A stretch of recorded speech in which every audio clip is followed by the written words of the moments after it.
आज इन तस्वीरों को भी खूब देखा जा रहा है, इसकी काफी चर्चा है जो आंध्र प्रदेश के श्रीशैलम से आई है। आज प्रधानमंत्री नरेंद्र मोदी ने श्रीशैलम के मल्लिकार्जुन स्वामी मंदिर में पूजा अर्चना की और ये वही मंदिर है जो भगवान शिव को समर्पित 12 ज्योतिर्लिंगों में शामिल है। देखिए।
इस मंदिर को लेकर कई तरह की मान्यताएं हैं, जिनमें एक मान्यता यह है कि जब भगवान शिव और माता पार्वती के पुत्र कार्तिकेय और गणेश के विवाह के समय भगवान कार्तिकेय क्रोधित होकर दक्षिण की ओर चले गए थे और क्रौंच पर्वत पर जाकर बस ही गए थे, तब अपने पुत्र के प्रति स्नेह की वजह से भगवान शिव और माता पार्वती भी वहां पहुंचे और वहीं निवास करने लगे और इसी के बाद ये स्थान आगे चलकर श्रीशैलम कहलाया।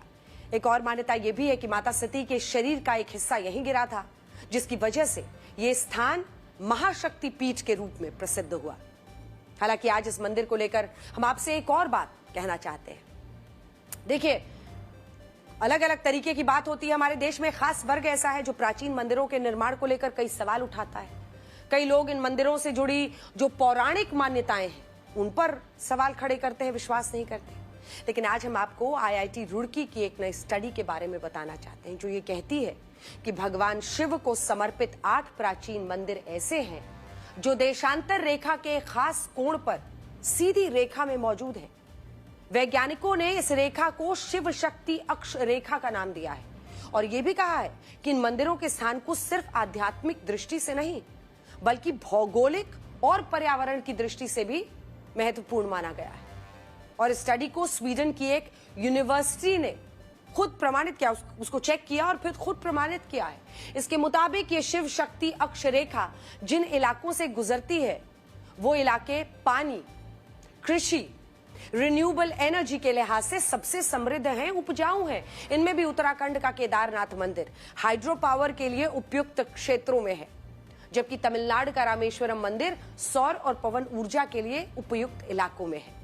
इसका मतलब यह हुआ कि इन मंदिरों का निर्माण केवल आस्था के लिए नहीं बल्कि प्राकृतिक संसाधनों की गहरी समझ और योजना के साथ किया गया था। सबसे बड़ी बात क्या है, वो ये कि प्राचीन समय में भी हमारे ऋषि मुनि आचार्य इतने ज्ञानी थे कि उन्होंने मंदिरों के लिए ऐसे स्थानों को चुना जो पर्यावरण के लिहाज से समृद्ध है और भगवान शिव का वास रहा है।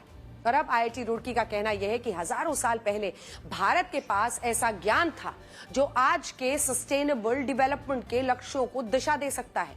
और हमारे सारे शिव मंदिर ऐसे हैं जिनका संबंध पंचभूत यानी पृथ्वी, जल, अग्नि, वायु, आकाश से है। और इसीलिए अगली बार कोई इन मंदिरों को लेकर टिप्पणी करे तो उन्हें IIT रुड़की की ये स्टडी जरूर दिखाइएगा।